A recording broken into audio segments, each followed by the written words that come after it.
Hello, hello, good morning mga Sister Jan. Kagigising lang ng Inay Banak. At talaga naman, Diyos ko po, sarap ng tulog ko kasi pinainom ako ni Allen ng organic na coffee. Napakasarap po sa pilit talaga. Ako'y harok na. Ayan si Allen. Hello, Allen. Ayan. So, tatlong araw po ako kay na Tito Robert natulog. Ngayon naman po inimbita ako niya matulog dito sa kanilang bahay. Talaga namang nakaka-refresh. Talagang kita-kita po ang magandang tanawin dito. At pupunta po kami ng Palayan. Yes! So, sarap talaga sa probinsya. So, mga sister dyan, punta tayo. Let's go, let's go! Pupunta natin yung So, pupunta po kami sa alaga niya mga manok. Yan! Gusto, saya-saya. Dala-dala ko po ang organic coffee. So, ayan. Napakadami pong alaga ni Ali. Nakakatuwa. Diyos ko, napakasimple. Ng buhay talaga sa bukid. Ay, nakakatuwa.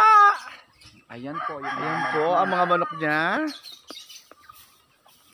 So, nakakatuwa naman. Ayan. So, yan, Allen. Anong klaseng, yan? Manok, nakakatuwa. Ito ay mga native, mga Rhode Island. So, mga nangingitlog po sila. Ay, gano'n, Ang nakakatuwa. pakain po sa kanila ay mga talbos-talbos, Oo. balat ng gulay. Para sa rabbit din ang style. Yes po, pero sila ay healthy. Ano po? Oo. Kapal ng nyo, ganyan. So, hindi yan hindi siya nalipad, napunta sa ibang lugar? Hindi po. Nabalik po sila. Pagkagabi na pasok sila dito, di ba? Nakakatuwa. O, ang amo nila parang sa mga broiler. Yes, pero hindi sila broiler. Hindi talaga sila broiler, oo. Ayan po. So, broiler po, yun yung pong pangunahing chicken na kinakatay para sa sa pang-ulam, yung pinagtitinda sa palengke. Yan, ako, Diyos ko mga sister, tinan nyo. Napakadami po ng alaga ni Ali ng mga manok. So, ilang piraso siya? Siya ay 60 dahil sa sobrang init ngayon, mamatayan tayo ng 4. Oo. 56 na lang. Ayan. So, ito si Danica. Danica? Si Robert Chang. nandyan Wala din. si Robert Chang siya. Ito si Robert Chang. Oo, parang mga sila, mga tahimik, behave. Oo. So, mga ka-sister talaga namang nakita natin na nag-aalaga na po si Allen ng mga, hindi ko alam, anong tawag dito? Rhode Island. Rhode Island. So, saan mo nakita naman yan? So, saan mo nakuha? I mean. Yan ay regalo sa atin. At syempre, pagkakulay, ano yung itlog? Okay. At alam mo mga kaibigan talaga, yung marami tayong klase mga itlog Siyempre, kinakailangan na tayo ay maging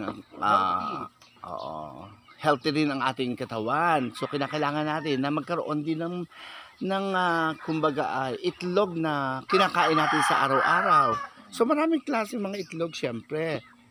Kapag itlog na puti, nakakita ka dito, kainin mo, syempre. At kapag nakakita ka naman ng itlog na maalat, trivia, ay kainin mo din yun dahil itlog na pula yun. Sarap na sarap. Masarap sa kamatis, lahat sa mangga.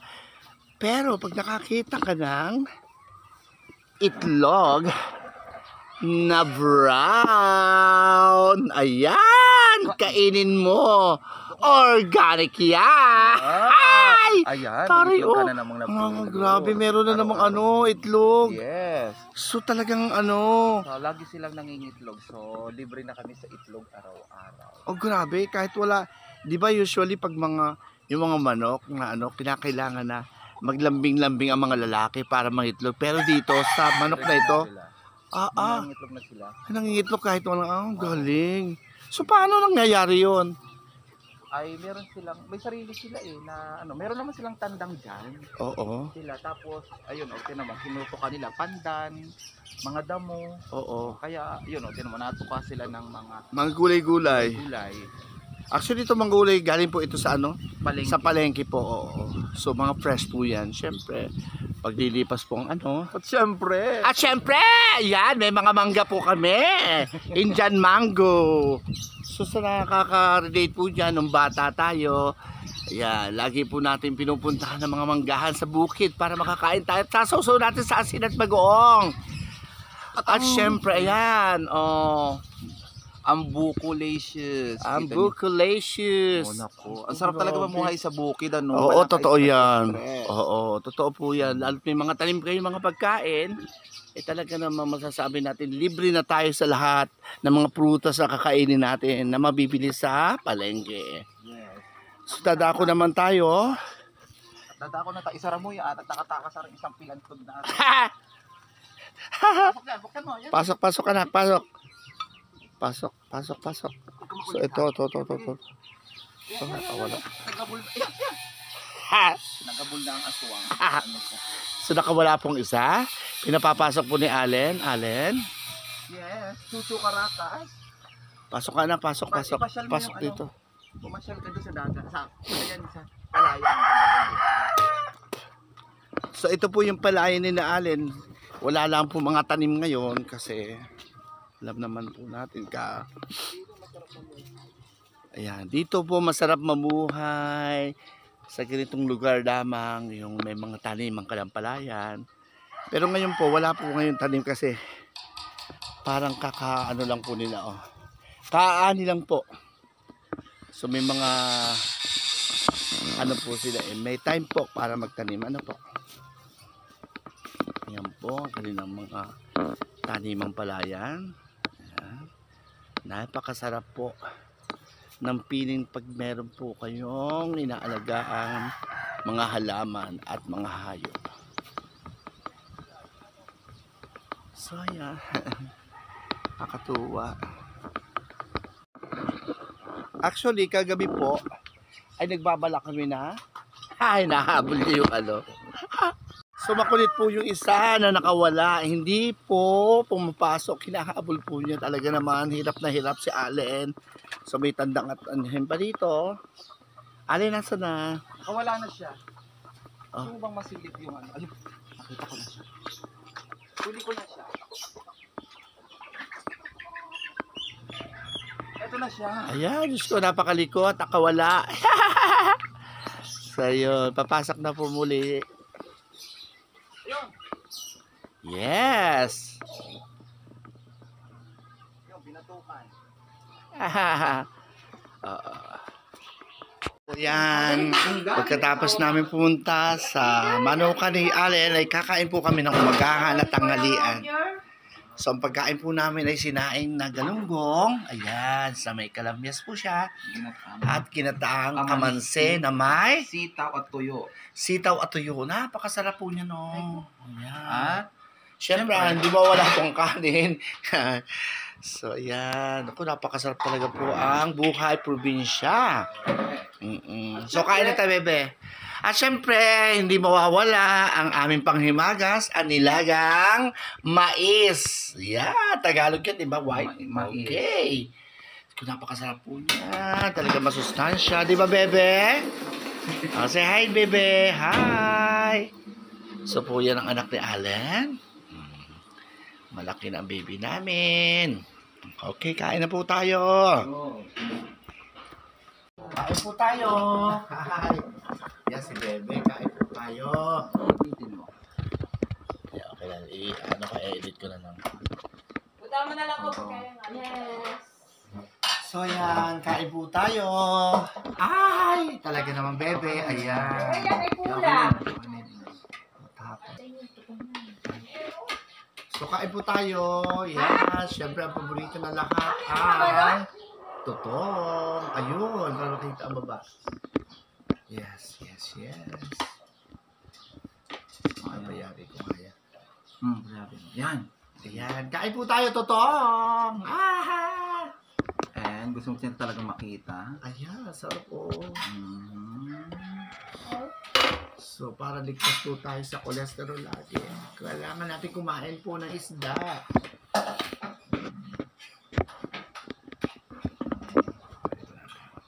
Kain po tayo. Diyos ko po. Against the light. We need to transfer this into the side.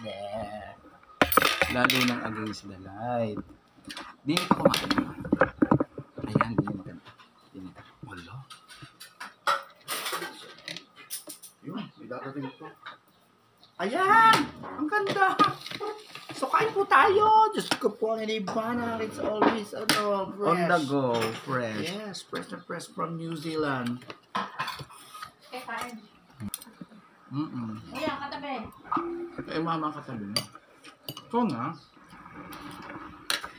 Ayan.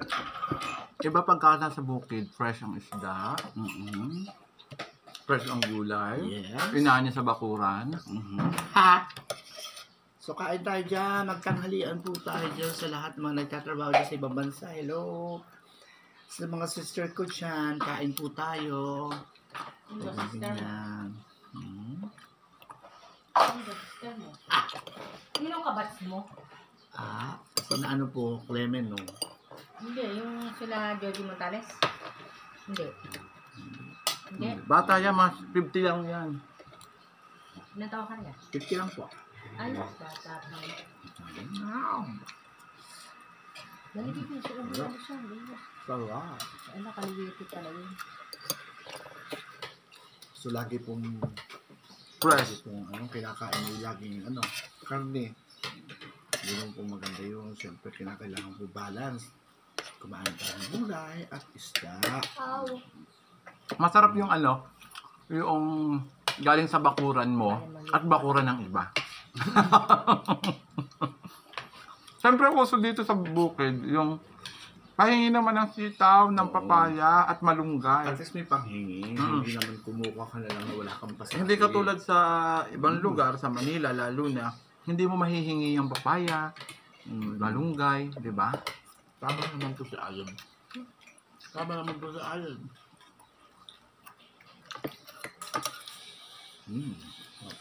Happy tayo. Kinain na isda. Anong pambansang isda? Gigi. Gigi. Gigi. Hindi, bangos. Mm. Gigi kasi yung punong isda na Isda na mura noon. Kay Cory Aquino. Yan, pambansang isda. Mura kasi doon. Gigi. Ngayon, isa na siya sa mahal. At bilang yung lugar natin ay archipelago. Dapat marami tayong isda. Pero umaangkat na rin tayo ng galunggong sa ibang bansa, no? Kasi nga dito, sa totoo lang, hindi ko naman sa lahat napapag-usapan lang natin.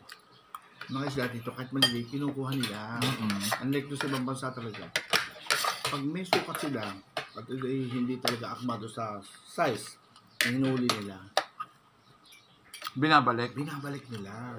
At kapag sila nahuli doon, So meaning to say, may disiplina talaga kahit sa ibang bansa. Kahit walang nakatingin, binabalik nila. Lalo higit na dun sa ibang lugar nakikita ko sa YouTube, nakita ko. Lalo pag buntis, kahit malaki siya, pero buntis yung isda, pinapakawalan nila dahil para mas marami pa rin daw. ay dito. So, Wala, sayang Pilipino yun. tayo lahat. Pero, ito naman po yung napapag-usapan lang. Ayun nga po. At alam mo ba, nung naka-experience na ako, doon sa Guam, di ba? Hoy, sa Guam o kaya sa Palau daw, sobrang mura Palau, ng yan. isda daw doon. Hindi lang yun ha. Maliligo ka talaga doon. Napakalinaw, sobrang kristal. kita-kita. At hindi lang yan ha, mga isda talaga doon nasa paa mo lang. Maniwala kayo sa hindi. Talaga mga isda doon nasa paa lang. Hindi sila talaga umaalis kasi alam nila na mabait ang mga tao doon sa isda. Oo nga. Lalo pag gabi ha. Ang mahal daw doon gulay. Ito po, napakabait ng mga isda doon. Kauuwi lang ng kaibigan ko galing doon. Ang experience niya, sabi niya, napakaganda ng lugar. Napakababait ng tao. Ang problema lang dun sa lugar ng Guam o tsaka yung Palau, yung mga Micronesian country, yung healthcare system nila, hindi ganun ka bongga. Kasi oras na may mangyari sa ma-aksidente ka, totally talagang kawawa. Hindi katulad dito sa Pilipinas, kahit pa paano, medyo advantage ang technology natin when it comes to health. Kaya karamihan doon ang mga daan napunta sa Pilipinas. Sabi ko yung sa kaibigan ko, marami doon mga Pinoy. Kwento ko si Alex. Pero totoo po, yung experience ko po dalawang 2 taon, talagang pagdating po sa yung ang kalsada daw dun sa Mentado lahat, walang hindi ngayon. Nung panahon mo, mga lubak-lubak pa siguro. Oo. Ngayon, wala na daw. Grabe. Kahit mga buwid. Gawa nga, US territory siya, tama ba? Tama. At isa pa ba ang kinagugulat ko doon sa sa Palau, maniwala kayo sa hindi, may lugar doon na kapag nanigarilyo ka, mamaya-maya ay uulan. Ha? Oo, sa totoo lang. Isang isang pulo. Pupunta ka doon, tapos sigarilyo ka lang, uulan talaga. Ano ba yun? Hindi ako maniwala.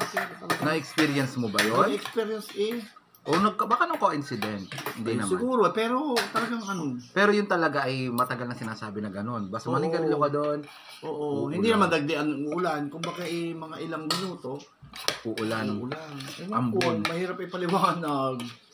At saka isa pa doon na namangha ako talaga yung tradisyon nila sa pagpapakasal sa babae at lalaki. Mhm. Ano siya, naka-grass skirt. Grass skirt. Tapos yung part ng pantaas, wala talaga.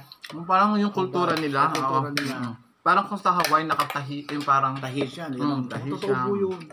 Tapos naglalagay sila ng langis. Hindi ko alam kung anong uring langis yun. Tapos, sa atin, pag naglagay ka ng langis, lilipad ka na.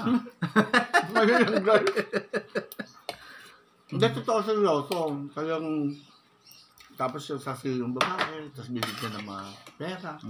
Kakatuwa. Sa atin naman, nakadami pang kasal. Tapos Sinasayaw ng sasayaw lalaki. sila.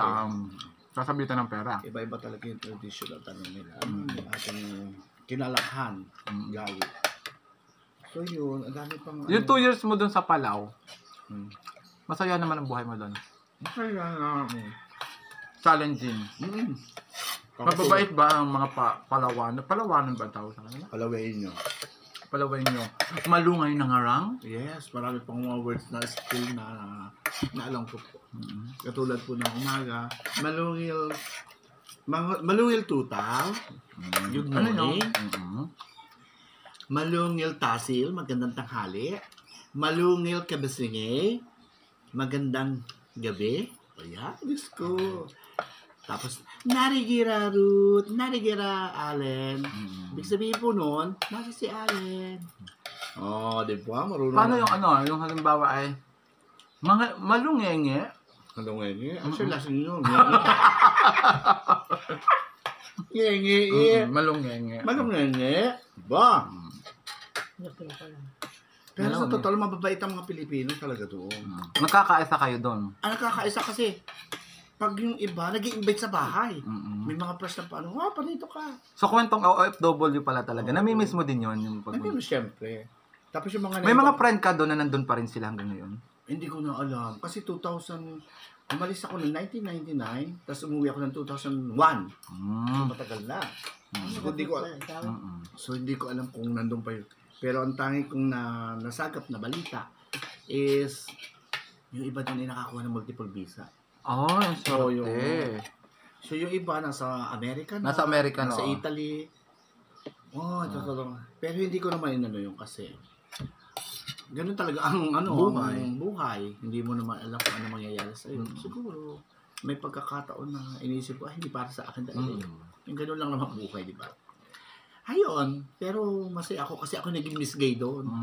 Wow! Nagkasyota ka din ng Palawan nun. Wala naman. Wala ka naging jowa doon. Wala.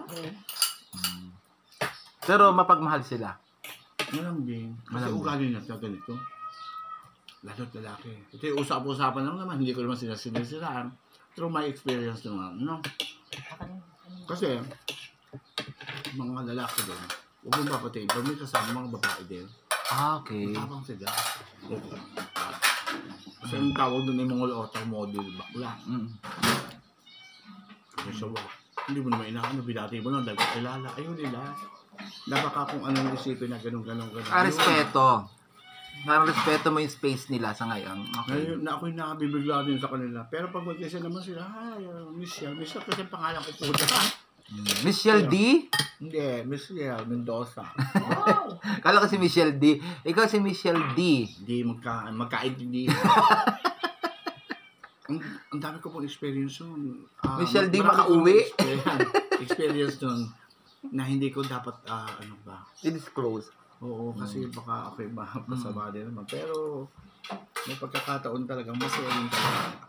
Pero walang kasing saya pagka nasa sarili mong bansa. Ah, diba? Kaya mas masaya dito ang ano. Mas masaya ang Pilipinas. At syempre,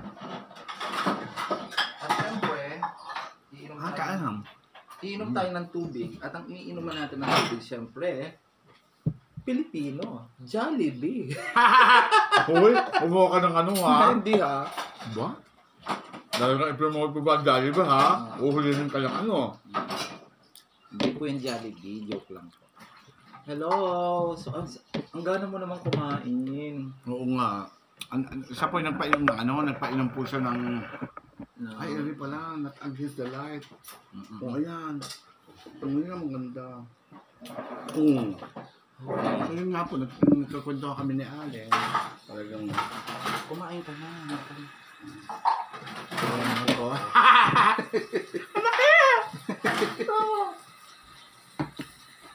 So, sa lahat ng aking mga sister, kan talaga eh.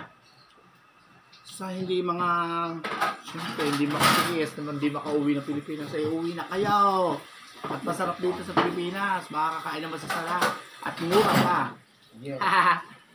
Ayan, nakatapos ng inaybanak na kumain. So, nakadalwa po ako ng galunggong. Kakain ka ng ba? Ang gulay, napakasarap po. Healthy. Healthy pati yung gulay. Yan. So, in-invite ko siya dito sa amin mag-overnight. At ngayon, over the day na. Ayun nga, napakasarap yung ano yun. Misgay nga ako, nag-title ako. At alam mo ba ang pangalan ko doon? Miss Corina Sanchez. Ang taray, may Corina Sanchez ka. Kasi bakit daw Corina Sanchez? Sino yun? Sabi ko yun yung ano, famous newscaster sa Pilipinas. Talaga. Eh bakit Miss siya lang pangalan mo bago Corina Sanchez ka?